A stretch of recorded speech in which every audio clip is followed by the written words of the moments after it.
वहाँ गिरा हुआ है। तो वही द्रास से और श्रीनगर तक हमें मिल गए हैं साथी, और भाई अपना नाम बताएंगे सब एक एक करके। और नमस्ते जी सभी को, मेरा नाम मनजोत सिंह है। भाई ने लिफ्ट दी हमको कारगिल से, हम जा रहे हैं श्रीनगर। बहुत अच्छे भाई ये। और बोल दो please like and subscribe travelling civil engineer. Like and subscribe travelling engineering, civil engineer, civil engineering engineer अच्छे भाई ये। और लाइक करो, वीडियो करो, शेयर। कारगिल से मैं निकला ही था दोस्तों, और थोड़ा सा आगे जब मैं चला तो ये एक्सीडेंट देखने को दुर्भाग्यवश मिला, और यहीं पर हमारी गाड़ी जो है वो रोक दी गई है। पूरा ट्रैफिक यहाँ से जाने का भी और आगे से आने का भी पूरा रोक दिया गया है। और ये देखिए सीआरपीएफ की पूरी टीम लगी हुई है। बस यही है दोस्तों, नीचे की यहाँ पर जो निकालने के लिए, बचाने के लिए अच्छे रोड कहा जा रहा है हुए हैं कि जो इसके अंदर ड्राइवर था थोड़ी सी नज़र चूकती है, भगवान की कृपा से कुछ भी नहीं हुआ सीधा आप, और अभी उसको निकालने की कोशिश हो सकती है यहाँ पर जारी है। भगवान की कृपा है कि जो ड्राइवर है वो यहाँ पर बचा लिया गया है, सुनने में यही आ रहा है।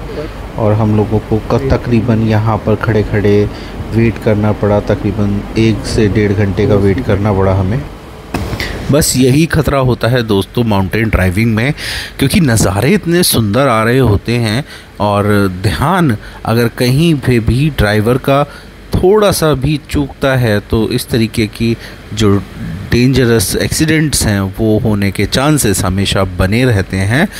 तो मुझे लगता है कि हमें ड्राइविंग बहुत ही फोकस होके रोड पे ध्यान देना चाहिए, इधर उधर ध्यान नहीं देना चाहिए।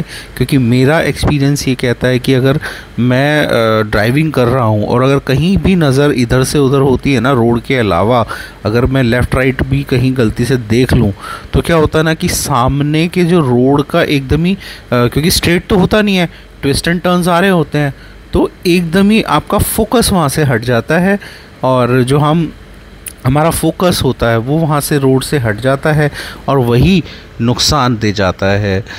तो मुझे लगता है कि हमें जो गाड़ी है वो आइडियली अगर बहुत ज़्यादा ट्विस्ट एंड टर्न्स हैं रोड पर तो 30 किलोमीटर प्रति घंटे की स्पीड एक डिसेंट स्पीड है।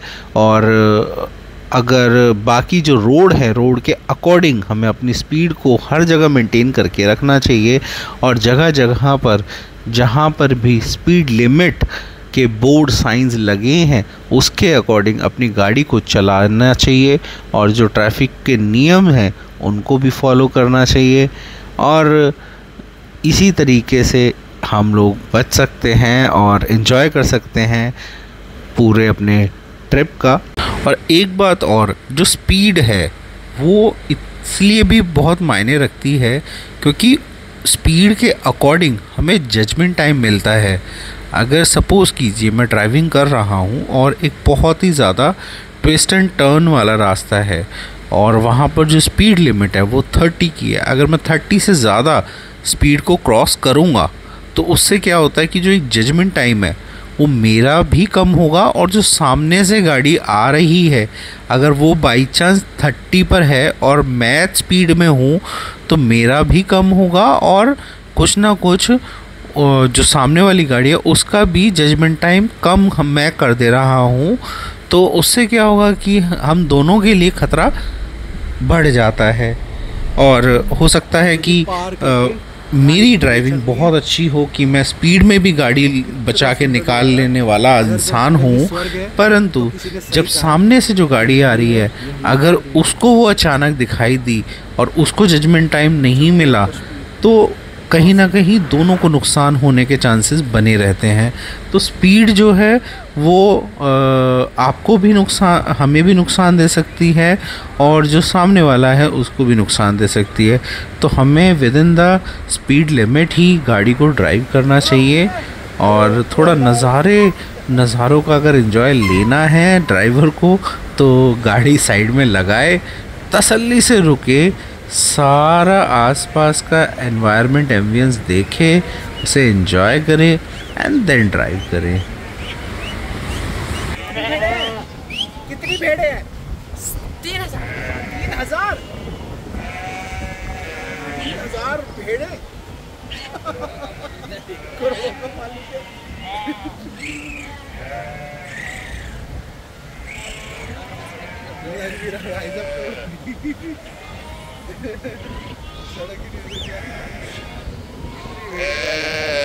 भाई साहब 3000 भेड़ें एक साथ देखकर मैं तो बहुत हैरान हो गया। इतनी सारी भेड़ें थी, पहली बार मैंने इतनी सारी भेड़ें एक साथ देखी थी।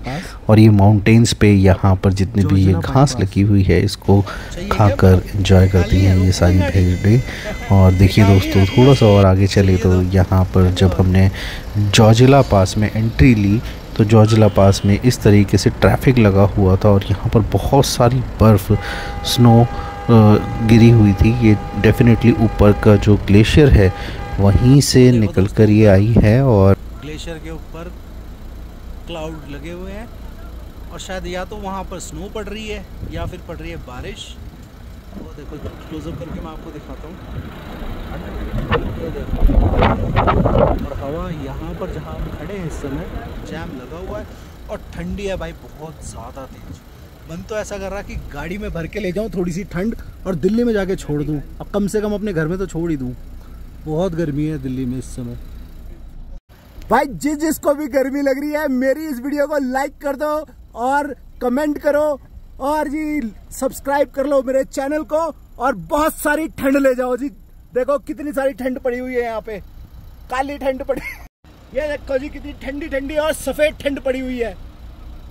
ये देखिए दोस्तों, वो आगे जो हमारा ट्रैफिक लगा हुआ था ना, वो एक्चुअली क्या था कि आगे से एक ट्रक आ गया था और रास्ता पूरा जाम हो गया था क्योंकि स्नो पड़ी हुई थी। तो आधा रास्ता ही खुला हुआ था, तो किसी तरीके से गाड़ियों को एडजस्ट करके आने वाली गाड़ियों को पास दिया गया और अब गाड़ियां निकल चुकी हैं। ये देखिए दोस्तों, ये सारी जो गाड़ियां हैं, जो सारे ट्रक हैं, अपनी वेट के लिए, अपनी एंट्री के लिए वेट कर रहे हैं। और ये कई किलोमीटर का, तकरीबन 3 से 4 किलोमीटर पूरा ये ट्रक एक के पीछे एक खड़े हुए हैं क्योंकि इनको एक दिन में तो एंट्री मिलती नहीं है। ऑल्टरनेट डेज चलता है कि एक दिन जाने का और एक दिन आने का होता है। तो आज शायद है आने वालों की एंट्री होगी, तो इस वजह से जहाँ से जाने का नहीं हुआ। तो अब हम एंट्री कर चुके हैं जोजिला पास में। आपको दिखाता हूँ जो इधर हो रही है स्केटिंग, आइस स्केटिंग और आइस स्पोर्ट्स हो रहे हैं यहाँ पे। जो भी आइस स्पोर्ट्स होते हैं वो यही हो रहे हैं भाई। ये देखो ऊपर लोग बैठे हुए हैं। जो दोस्तों मैंने आपको लास्ट में भी वीडियो दिखाया जो आइस स्केटिंग कर रहे थे, वो तकरीबन अभी यहाँ से मेरे ख्याल से होंगे 1 से 1.5 किलोमीटर दूर होंगे और ये बहुत छोटे छोटे दिखाई दे रहे हैं और काफ़ी दूर हैं ये ना। और बहुत बड़ा एरिया है, काफ़ी बड़ी एरिया में ये बर्फ़ पड़ी हुई है और सीरियसली बहुत सुंदर लग रहा था, बड़ा मनमोहक लग रहा था।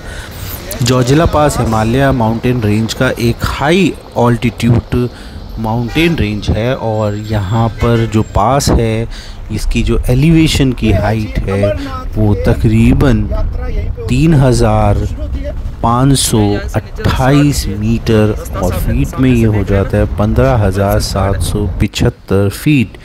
तो काफ़ी अच्छी खासी समुद्र तल से इसकी जो ऊंचाई है, इसलिए यहाँ पर जो ठंड है वो बहुत ही भीषण होती है। बट हाँ, ये है कि यहाँ पर जो मॉइस्चर होता है इस वजह से तो यहाँ पर जो ठंड है वो बुरी नहीं लगती है।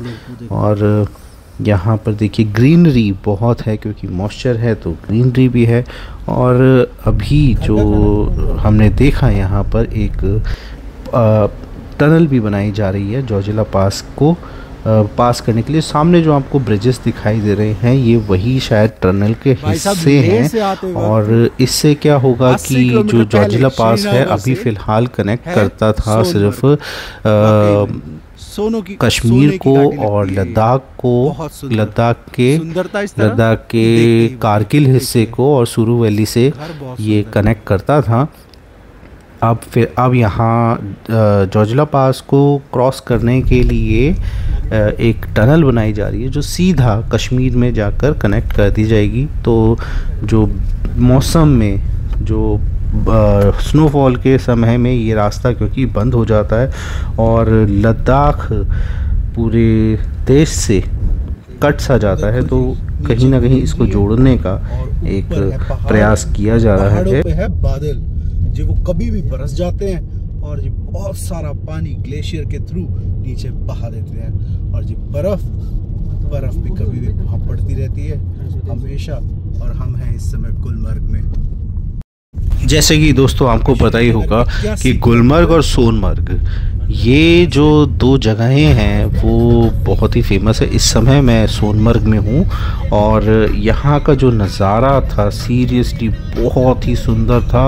यहाँ पर एकदम ग्रीन चारों तरफ दिखाई दे रहे थे और पहाड़ों पर पाइन वुड दिखाई दे रही थी। इतनी सुंदर यहाँ पर ये जो पूरा एनवायरनमेंट था, यहाँ से ही देखकर ही पता चलता है कि कश्मीर को जन्नत क्यों कहा जाता है। अभी स्नोफॉल नहीं है, ठंड का मौसम नहीं है, तो इतनी सारी ग्रीनरी दिखाई दे रही है और सर्दियों में तो इसका कुछ और ही नज़ारा होता होगा। तो दोस्तों अब मैं पहुँच चुका हूँ इस समय श्रीनगर, और श्रीनगर में मैं हूँ लाल चौक पर। तो भाई लाल चौक यहाँ पर क्या क्या है वो देखते हैं और आपको भी दिखाते हैं कि लाल चौक पे श्रीनगर में क्या क्या है। भाई ये है लाल चौक और लाल चौक पे यात्री निवास और भाई श्री सनातन धर्म प्रताप सभा लाल चौक श्रीनगर है। और यहाँ पर पीछे है घंटाघर, तो वो भी देखते हैं भाई, क्लॉक टावर। पहले इस तरफ चलते हैं कि यहाँ पर क्या है। तो भाई अभी हम जाएंगे गुरुद्वारे के पीछे, वहाँ पर खाएंगे खाना और फिर कश्मीर में गुरुद्वारे के पीछे एक रेस्टोरेंट है और काफ़ी फेमस रेस्टोरेंट है।